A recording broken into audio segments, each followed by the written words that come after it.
Take a deep breath. You made it to another day. Good morning, and welcome to Inspired and Thrive. And I want to start by saying something simple and true and completely without decoration. I know it's been hard.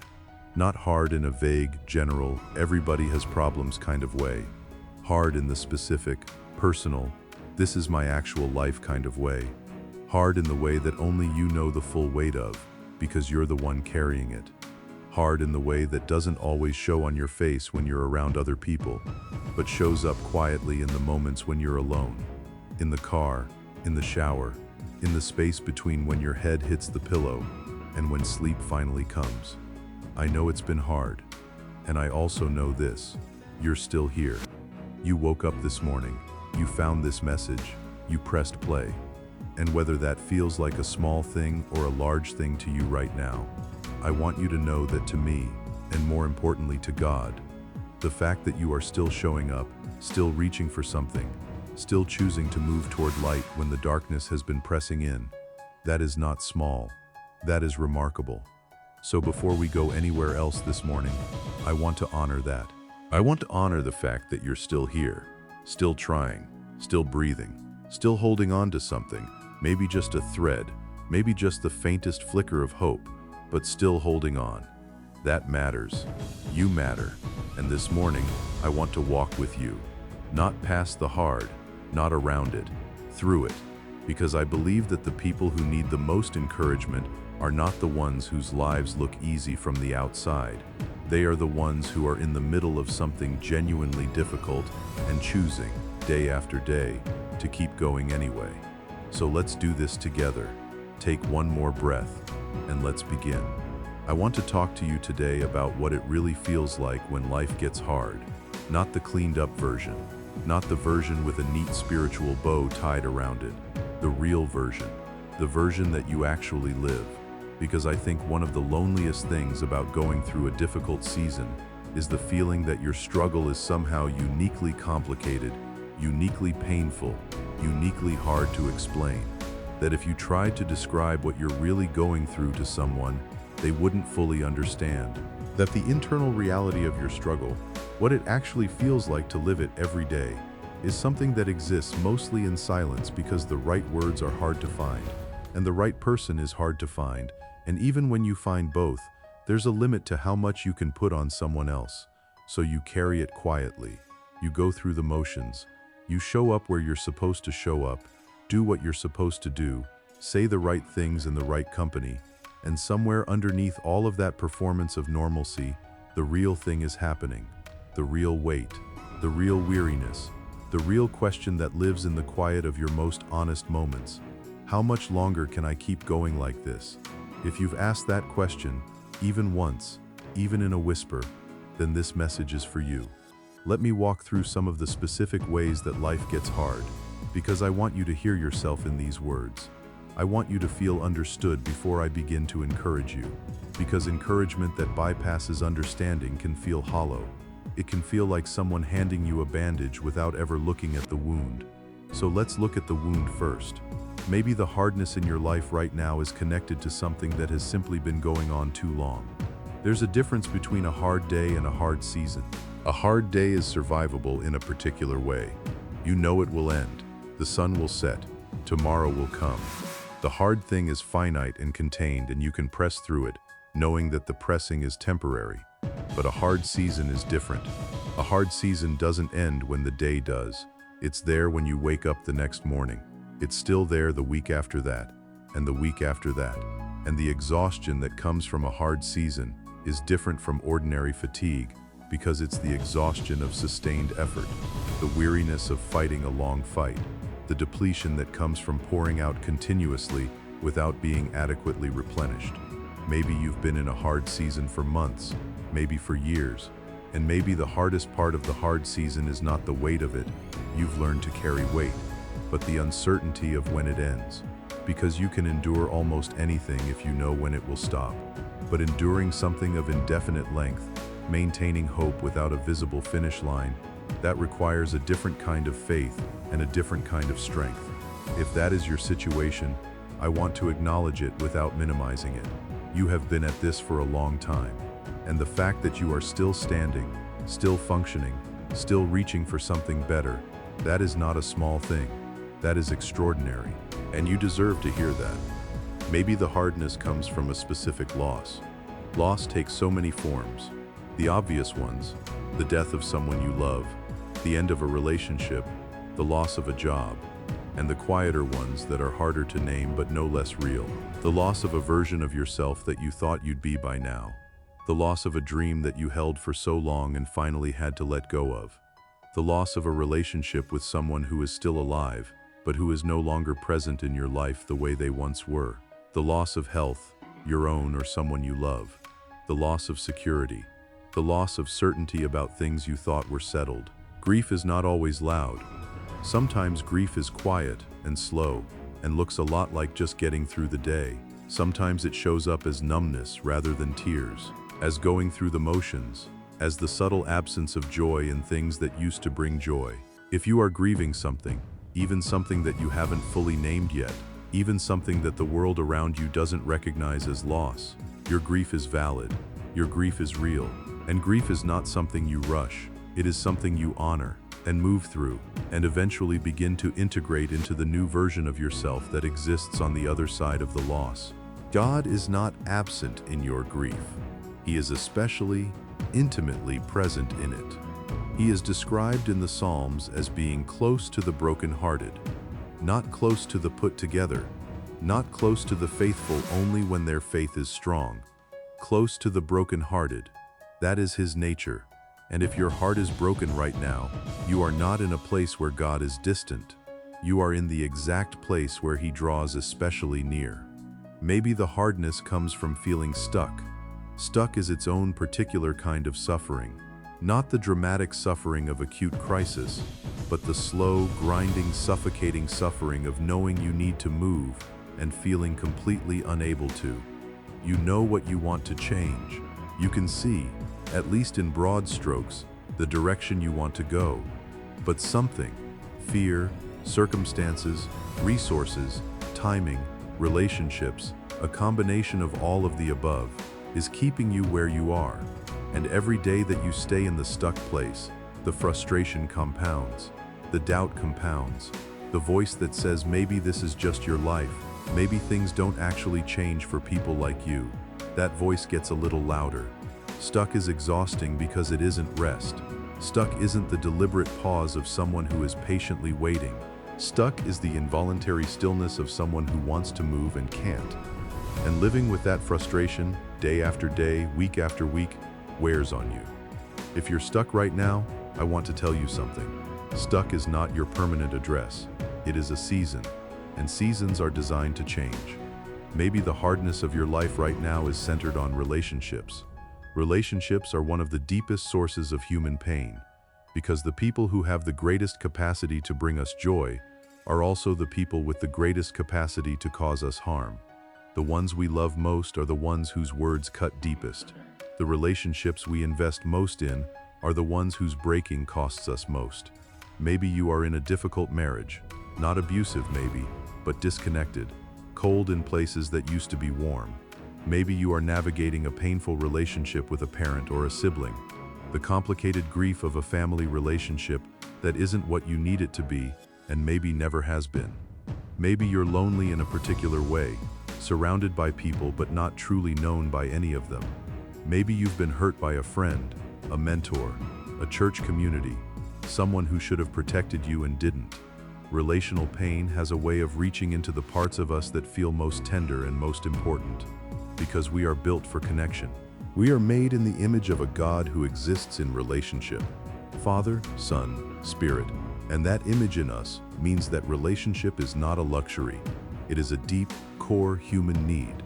And when that need goes unmet, or when relationships cause harm instead of healing, the pain goes to the core. I see that pain this morning. Maybe the hardness is about purpose. Maybe you've been doing the same thing for so long, in the same way, without a sense of meaning or direction or growth, and you've started to wonder whether this is all there is, whether the life you're living is the life you were actually meant for, whether the gifts and desires and longings that live inside you will ever find their real expression. or whether they'll just stay there quietly, getting a little more faded every year that passes without them being used. The question of purpose is one of the most powerful sources of restlessness in a human life, because God did not wire us for meaninglessness. He did not design us for just getting through. He placed in each of us specific gifts, specific callings, specific desires that are not accidental. They are intentional. They are clues to the particular contribution that only you can make in the world. When those gifts go unused, when that calling goes unexplored, when the deep desires of your heart stay unaddressed for long enough, there is an ache, a specific, persistent, hard-to-explain ache. And if you feel that ache, it is not a sign that something is wrong with you. It is a sign that you were made for more than what you're currently living. And that is not a condemnation of your life. It is an invitation to something more. Maybe the hardness is about weariness, just deep, bone-level, soul-level tiredness. The kind that makes every morning feel like a mountain. The kind that has nothing to do with how many hours of sleep you got. The kind that comes from giving too much for too long. From being strong when you didn't have strength. From being the person others lean on when you needed someone to lean on yourself. Sometimes the hardness isn't about one specific problem. Sometimes it's about the accumulation. The way that one hard thing and another hard thing and another hard thing, laid end to end, becomes something heavier than any single hard thing alone. The way that years of trying and pushing and striving and not quite arriving can wear on a person in ways that are hard to explain to someone who hasn't lived them. If you are simply tired today, tired in a way that sleep doesn't fix, tired in a way that doesn't have a simple name, then this message is for you too. You are seen, you are not forgotten, and you are not wrong to be tired. You have been carrying a great deal for a long time, and that tiredness is not weakness. It is the natural consequence of sustained effort in a hard season. But I want to add something to that. The fact that you are tired doesn't mean you are done. It doesn't mean you have nothing left. It means you need to be renewed. And renewal, genuine, deep, lasting renewal, is exactly what God does. It is one of His most specific promises to the weary. He renews the strength of those who wait on Him. He gives power to the faint. He increases the strength of the weak. He can do that for you. He wants to do that for you. And that is part of why we're here today. Now let me shift, because I've been sitting with you in the hard, and I meant to do that. I wanted to. I believe you needed to feel heard before you needed to feel encouraged.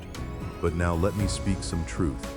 Honest, clear, faith-filled truth about your situation, about your future, about the God who is with you in this hard season. Let me say some things that I want to go deep into the part of you that knows what is true, even when circumstances are making it hard to feel it. When life feels hard, it does not mean God has left. I say this first because I know it is the thing that most deeply threatens faith in a hard season. The silence. The feeling that your prayers are going somewhere and not coming back. The sense that God is either absent or unmoved by what you're going through. The quiet, shameful question, the one that feels almost too dangerous to ask. God, where are you? Ask the question. He can handle it. David asked it in the Psalms. Job asked it in his suffering. Even Jesus on the cross cried out the words of Psalm 22, my God, why have you forsaken me? The most painful question that a faith-filled person can ask is a question that has biblical precedent. You are not a bad Christian for feeling like God is distant. You are a human being in pain, and that is an honest response. But here is the truth that needs to follow the question. God did not leave. He was never absent. He was present in the moment that felt like silence. He was working in the season that felt like abandonment. He was holding you through the hardness even when His hands were invisible. Some of the deepest, most formative, most permanently life-changing work that God does in a person's life happens in exactly the seasons that look like God is doing nothing. The wilderness seasons, the waiting seasons, the seasons of sustained difficulty without visible breakthrough. Because those are the seasons that do the deep work, the work that forms character, the work that builds a faith that can't be shaken by circumstance because it has already been tested by circumstance. the work that makes you into the person you need to be to carry the blessing that is coming. He has not left. He is working. Delay is not denial. Whatever you have been believing God for, whatever promise, whatever breakthrough, whatever turning point you have been waiting on, the fact that it hasn't come yet is not the same as it not coming. I know that feels like a semantic distinction when you're in the middle of a long wait, but it is not semantic. It is the difference between hope and hopelessness, between faith and resignation, between the truth and the lie that the enemy wants you to believe. Delay is about timing, God's timing, which is not our timing and which we do not always understand, and which can feel, from the inside of a long season, absolutely maddening. But God's timing is not careless. It is not random. It is not indifferent to your suffering. It is precise in ways that we cannot see from where we stand. And embedded in the delay, in the very length of the wait that is frustrating you, is a preparation. Something being built in you, something being arranged around you, something being removed from the path ahead of you, something being aligned that had to be right before the breakthrough could safely come. Delay is not denial. Your answer is coming. Your season is turning. Your wait has a purpose and an end. Hold on. Your story is not over. If I could get one message into the deepest place of every person who is in a hard season, it would be this one. Your story is not over. Whatever chapter you feel trapped in right now, however long this hard season has lasted, however much the circumstances around you are trying to convince you that this is simply how your life is, your story is not over. The most powerful, most beautiful, most redemptive parts of your story have not yet been written. I don't know what they look like. You don't know what they look like, but God does, and He is not finished. He is actively, specifically, personally at work in the middle of your hard season, writing something that you cannot see yet, something that will look different on the other side, something that will one day make sense of what makes no sense right now. Don't let the difficulty of the middle convince you that you've already seen the end. You haven't. The best chapters are still coming. Progress takes time, and sometimes the most important progress is invisible. We live in a world that measures everything by visible results, by metrics and milestones and outcomes you can point to. And when you're in a hard season, the absence of visible progress can feel like confirmation that nothing is working, that nothing is moving, that you're in the same place you were 6 months ago and all the effort has been for nothing. But progress is not always visible. The most fundamental growth in a human life happens below the surface, in the roots, in the parts that no one can see, the character that is being built by the sustained pressure of a hard season, the faith that is being deepened by the sustained uncertainty of a long wait, the wisdom that is being accumulated through every difficulty you've navigated, the empathy that is being forged by your own suffering so that you can one day meet someone else in theirs. These are real things. These are significant things. These are the things that will matter most in the long arc of your life, more than any external success, more than any visible milestone, more than any outcome you can post or share or be congratulated for. You are growing, even when it doesn't look like growth. Trust the process even when you can't see the product. Better days are coming. I believe this with everything in me, not as a hopeful wish, not as a motivational catchphrase, as a genuine, faith-anchored conviction rooted in who God is and what He has promised. The sun rises after the darkest night. Spring comes after winter has done its hardest work. Harvest comes after the long work of planting and tending and waiting. Joy comes in the morning. The Bible says so, and the Bible does not lie. Your better days are not behind you.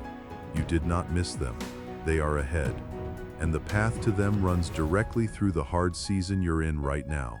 Hold on. Keep going. Better days are coming. Let me now take a few minutes and talk about how to actually live in the hard season, not just survive it. Though survival is honorable, and on some days, survival is the whole goal, but live in it in a way that positions you for the breakthrough you're believing for. Because attitude in the valley determines a lot about what you walk out of the valley carrying.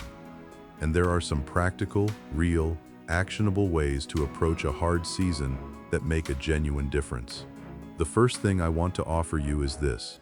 Stop fighting the season and start learning from it. This is a hard one, because when life is hard, the natural response is to resist it, to push against it, to spend your energy trying to make it stop, rather than extracting what it has to teach you. And sometimes that resistance is appropriate and necessary. There are things in life that we are right to push against, to fight, to refuse to accept. But sometimes, the hard season is not an enemy to be defeated. It is a teacher to be listened to. And the question to ask, not instead of asking God to move, but alongside it, is not just when will this end, but what is this teaching me? What is this season revealing about your character? Where are the places in you that still need to grow? What are the patterns in your thinking, or your choices, or your relationships that have contributed to where you stand? What is the wisdom that can only be gathered in the valley and cannot be found anywhere else? The people who come out of hard seasons transformed, not just relieved, but genuinely changed, genuinely wiser, genuinely more capable of the life that is ahead of them, are usually the people who, somewhere in the middle of the hard, stopped only fighting and started also listening. What is this season trying to teach you? Focus on what you can control, and with real discipline, release what you cannot. Hard seasons often come with a loss of control. Circumstances shift in ways you didn't choose. Situations develop in ways you couldn't have predicted. And the instinct, the deeply human, completely understandable instinct, is to try to control what you can no longer control, to manage every variable, to think through every possibility, to prepare for every outcome. That instinct will exhaust you, because the reality is that most of what happens in a hard season is outside your control. You cannot control other people's decisions. You cannot control the economy, or the timing of opportunities, or the behavior of difficult people in your life. You cannot control how quickly things change, or when the breakthrough comes. You cannot control tomorrow. What you can control is today, this moment, your response to what's in front of you, your attitude in the face of what you cannot change, your faithfulness in the small things while you wait for the large things, your character in the private moments when no one is watching, your choice, right now, to keep going. Focus there. Pour your energy into that space. And with the rest, the things that are outside your control, the things that only God can manage, practice the hard, holy discipline of letting go. It is one of the most difficult spiritual practices there is, and it is also one of the most liberating. Take the next step, just the next one. When life is hard and the mountain feels high, looking at the whole mountain is not always helpful.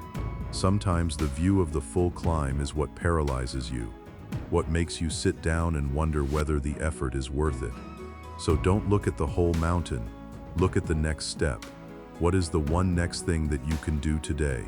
Not everything, not the whole plan, not the full solution. Just one step. The most immediate, most actionable, most within reach thing that will move you forward from exactly where you stand right now. Name it. Be specific with yourself, and then do it. One step. Not because one step will solve everything, but because one step is the beginning of everything. One step breaks the paralysis. One step demonstrates faith.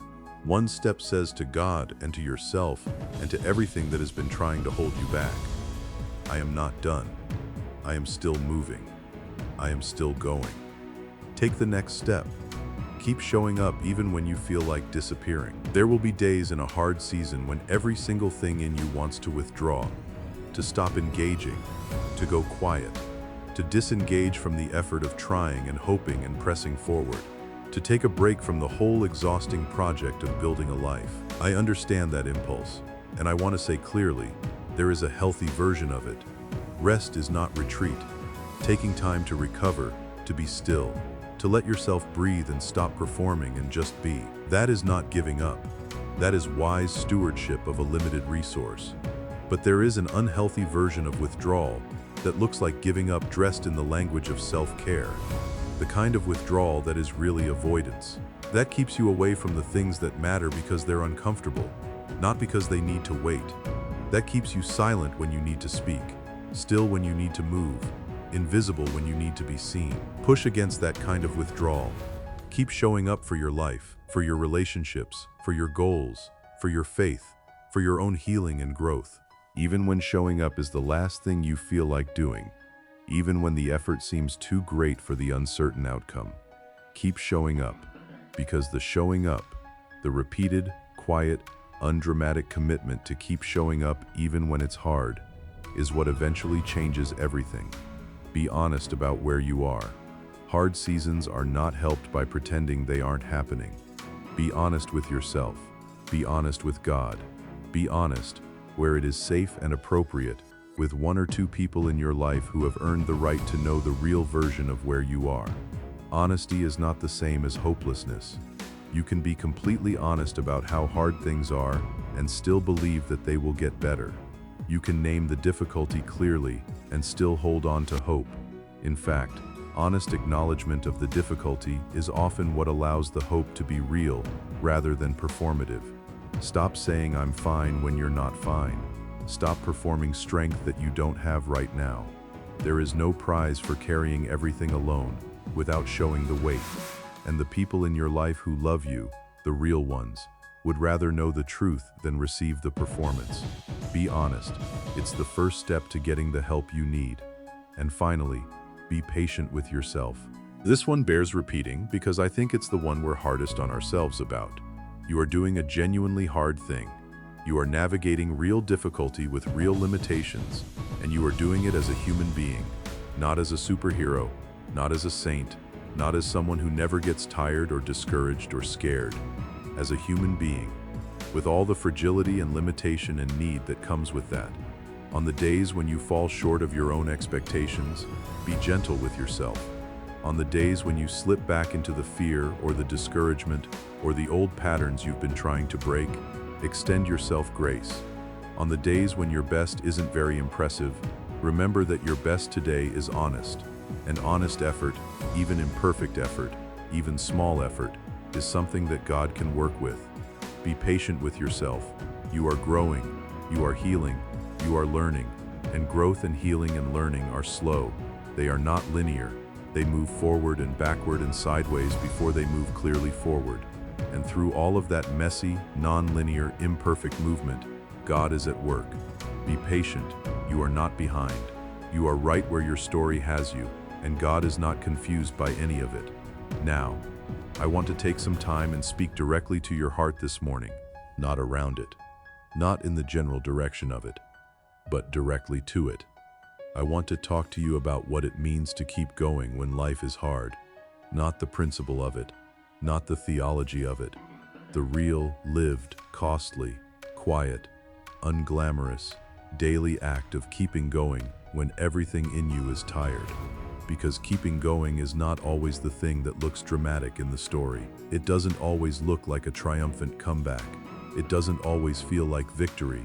Sometimes keeping going is just getting up, just making the call, just going to the job you're not sure about for one more day, just taking care of the children even when you yourself feel like a child who needs to be taken care of, just praying one more time even when the silence has been long, just choosing, in a quiet, private, unseen moment, not to quit. That is what keeping going looks like most of the time. And it is beautiful. It is profoundly, understatedly beautiful. I want to tell you today why it matters that you keep going. It matters because your story is connected to other stories. The life you are living is not lived in isolation. Your story is interwoven with the stories of other people in ways that you cannot fully see from where you stand. The child who is watching how you handle adversity and learning. From your example, something about faith and resilience and what it means to be human. The friend who will one day need to hear exactly what you've walked through and how you survived it. The stranger who will read something you write or hear something you say about your hard season and find in your story the courage they need for their own. You have no idea how many lives your kept going life will touch. You have no idea who is watching. You have no idea who needs you to make it through this season so that you can be present for what comes next. Keep going, not just for yourself, for the people whose stories need your story to continue. It matters because hard seasons build things in you that no other season can. I know that's a difficult thing to hear in the middle of a hard season. I know it can feel like a spiritual platitude that doesn't help with the immediate pain, but I want to ask you to hold it anyway, because it is genuinely, deeply, experientially true. The strength that exists in the people who have come through great difficulty is a specific kind of strength. It is not the strength of someone who has had things come easily. It is not the confidence of someone who has never really been tested. It is something different, deeper, steadier, less easily rattled by the fluctuations of circumstance because it has already survived the worst of them. That strength is built in the valley. It cannot be built anywhere else. The compassion that allows a person to truly sit with another person in their suffering, to not flinch from it, to not rush past it, to genuinely meet them in it, comes from having suffered yourself. You can know about pain abstractly without having experienced it, but you cannot fully carry someone else in their pain without knowing something of your own. Your hard season is making you into someone with depth, someone with earned wisdom, someone with a compassion that comes from the real place, not the theoretical one. Someone who, on the other side of this, will be equipped in ways you aren't currently equipped to do something in the world that couldn't have been done without what this season has cost you. Keep going. What is being built in you is worth the cost of the building. It matters because breakthroughs don't happen to people who stopped before they came. This sounds simple, almost obvious, but I want you to sit with it. Every breakthrough, every turning point, every answer to a long prayer, every door that finally opened, all of them happened to people who were still there when they came. People who had stayed, who had pressed on past the point where quitting would have been the easier choice, who had kept showing up even when nothing was visible, and nothing was confirmed, and everything was still uncertain. You do not know how close you are to the turn. You do not know whether the breakthrough you've been believing for is 6 months away, or 6 weeks away, or just around the corner that you cannot see yet. And neither do I. Only God knows the timing. But what I know is this: if you stop now, you will never find out. If you stop now, the breakthrough will come to a place you are no longer standing. So stay. Stay in the place where your blessing knows to find you. Stay faithful. Stay showing up. Stay in the prayer. Stay in the effort. Stay in the process. Because breakthroughs happen to the people who were still there. I want to talk to you about the gift of one more day, because that is what you have been given this morning. One more day. Not a solved life, not a fixed situation, not a sudden removal of every difficulty, just one more day. And I know that can feel insufficient. I know that one more day can feel like a very small gift when what you need is a life overhaul. I know that the sunrise doesn't pay the bills, or mend the relationship, or answer the long prayer, or remove the grief. But can I tell you what one more day is? One more day is another chance for things to change. One more day is another opportunity for the unexpected thing to happen, for the phone to ring with something you didn't see coming, for a conversation to open a door you didn't know was there, for a small decision to set a large thing in motion, for God to move in the quiet hours in ways that will only be visible tomorrow, or next week, or next month. One more day is another step in the direction of the life you're building. One more day is another piece of evidence that you have not given up. Another entry in the record of your faithfulness in the hard season. Another proof that you are the kind of person who keeps going. One more day is not nothing. One more day is everything. And here is what I want you to do with this one more day. I want you to do it with intention, not with perfection. Let go of perfection today. It is not required, and it is not the point, but with intention, with the quiet decision that this day will not be wasted, that even if it is hard, even if nothing dramatic happens, even if the big things are still unchanged, this day will count for something. Choose one thing today that is an act of forward motion. It doesn't have to be large, it just has to be intentional. Something that says, I am still moving, I am still building, I am still going in the direction of what I believe for. It might be a conversation you've been putting off. It might be a step in a process you've been afraid to begin. It might be an hour of work on something that matters. It might be a prayer that is honest and specific and real instead of vague and polite and safe. It might simply be choosing, in a genuine, deliberate way, to believe for one more day that things will get better. Whatever it is, choose it and do it. Let today be an act of faith. I want to spend a few minutes now in reflection and prayer because I believe that is what the deepest part of you needs this morning. I believe that underneath the weariness and the worry and the weight of what you're carrying, there is a part of you that is still reaching toward God, still hoping, still listening for something that speaks to the deep place rather than the surface. This is for that part of you. God made you for more than just surviving hard seasons. He made you to walk through them with a specific, purposeful, spirit-filled presence that transforms you as it is doing. He made you for the fullness on the other side. He made you for the life that is being prepared for you even now, in the middle of the preparation process. And the fullness of what He has planned for you requires exactly the version of you that this season is building. The deeper faith, the harder-won wisdom, the more compassionate heart, the more resilient character, the more surrendered will. This season is not an interruption to the plan. It is part of the plan. Every hard thing you have walked through has been preparing you, building you, equipping you, forming in you what is needed for what is next. And what is next, what God is preparing for you on the other side of this season, is worth what this season is costing. I believe that, with everything in me. I want to address something directly that I think lives quietly in many people who are in a long, hard season, and that is the question of whether God is really working on their behalf. Not the intellectual question, the gut-level question, the one you feel at 2 in the morning when the silence is loud and the worry is close, and the evidence of divine activity in your life feels thin. Does God really have a plan? Is He really paying attention to my specific situation? Does it really matter to Him whether I make it or not? Or am I one of 7 billion people on a planet in an endless universe and my small, personal, ordinary struggle is simply too small for His attention? I want to answer that question clearly and directly. You are not too small for His attention. You are not a face in a crowd to the God who made you. You are not a statistic. You are not one of billions to God in the way that you might be one of billions to a government or a corporation or an institution. You are His child, known by name, loved specifically, held personally. The God who numbers the hairs on your head is not the God of vague, impersonal, cosmic management.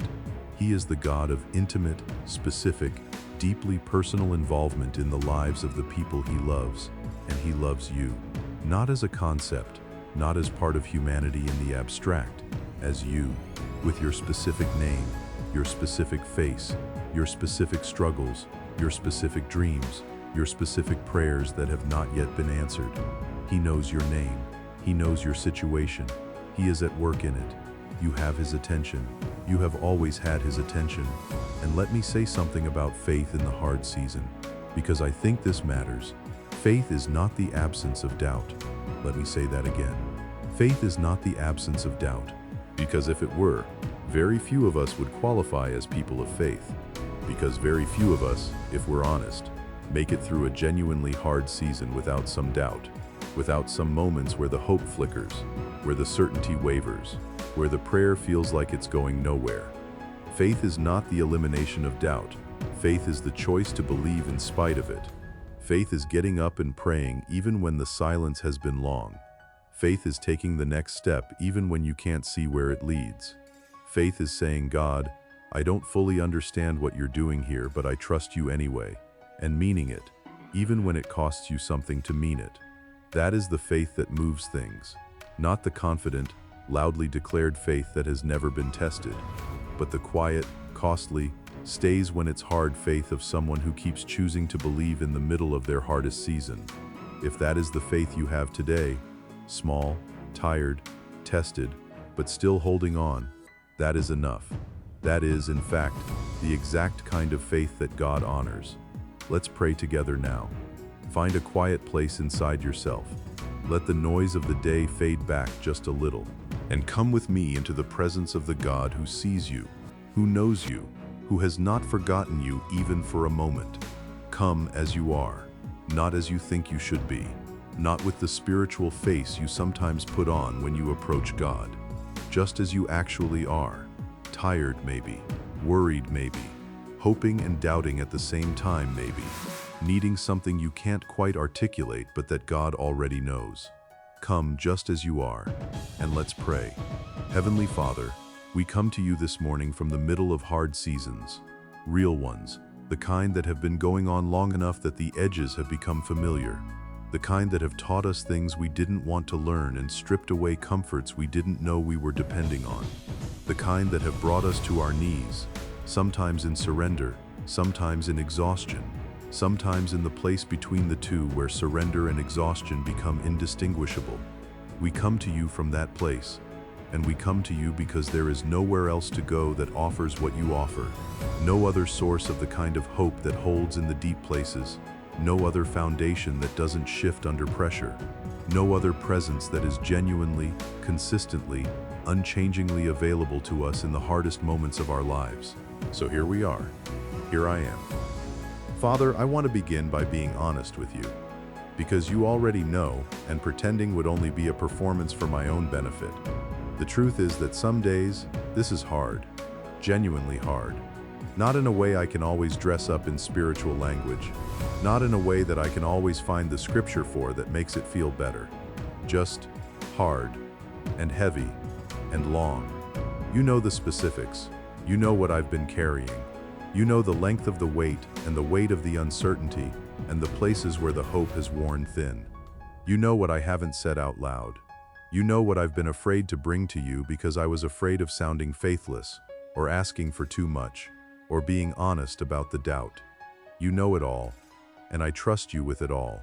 Father, I ask you today for the strength to keep going, not a temporary burst of motivation, not a feeling that will last through the morning and fade by afternoon, but a genuine, deep, sustainable strength that comes from your Spirit living in me.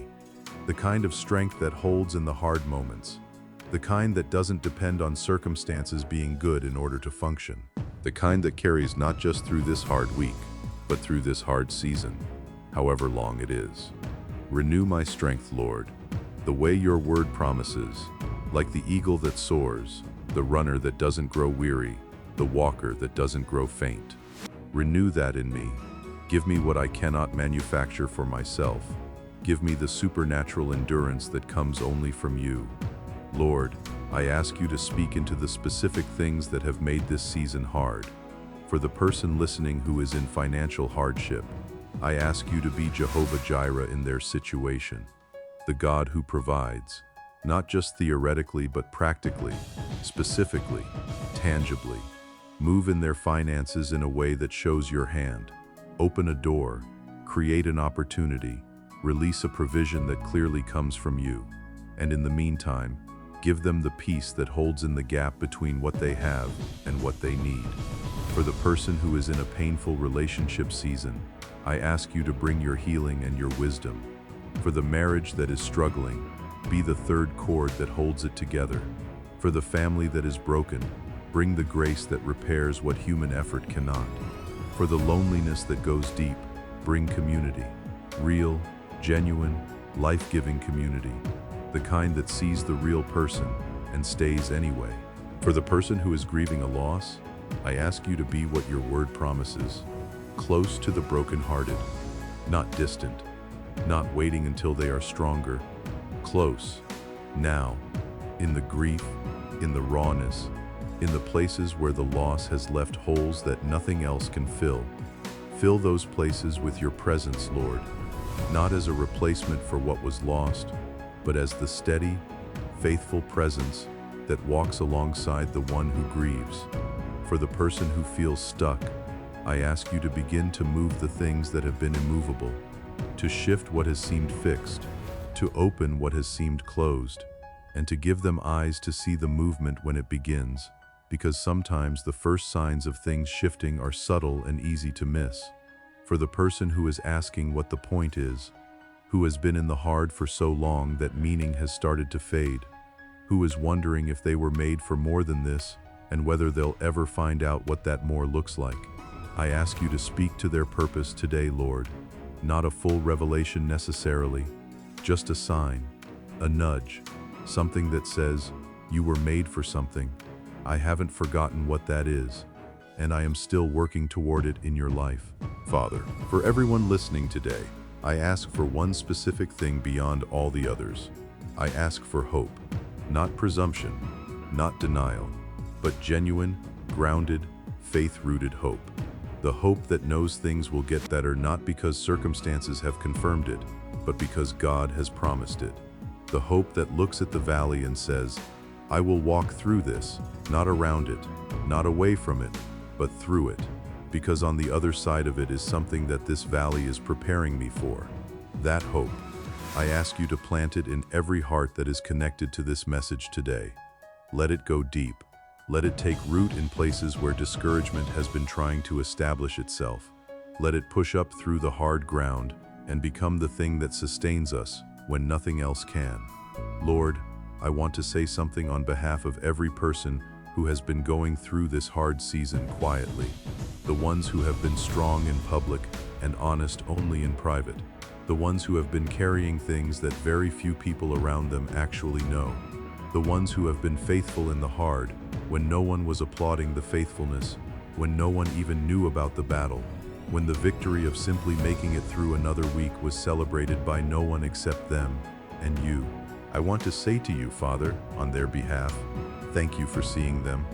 Thank you that their faithfulness in the private places has not been invisible to you, that every prayer prayed in the dark has been heard in the light, that every choice to keep going when stopping would have been easier has been noted by the God who sees what is done in secret. They have not been carrying this alone. They have never been carrying this alone. And today, I want them to feel that. Not just know it theologically, but feel it. Let them feel your presence as something real and near and personal. Let them feel your arms around them. Father, I ask you to do something new in the lives of the people listening to this message today. Something that marks the turning of a season. Something that signals a shift. It doesn't have to be dramatic or loud or immediate. It can be quiet. It can be small. But let it be real. Let today be the day something moves that has been still. Let today be the day a burden lifts that has been heavy. Let today be the day a piece of hope arrives that puts something back in a place that has been empty. Let today matter. Let today be the day that something begins. And Father, at the end of this hard season, when these people are standing on the other side of what they're walking through right now, let them remember. Let them remember the Tuesday morning when everything was still hard and they prayed anyway. Let them remember the quiet faithfulness of the long season. Let them remember what it felt like to believe without seeing, to hope without evidence, to choose to keep going when going was the hardest thing. And let them tell someone about it. Let them become the testimony that someone else needs to hear. Let their kept going life be the thing that helps another person decide to keep going. Because nothing is wasted. Not even this. Not the pain. Not the waiting. Not the hard days and the quiet tears and the prayers that went up in the dark. Not one moment of it is wasted. You are a God who redeems, who recycles, who takes everything, and works it for the good of those who love you. We love you, Lord.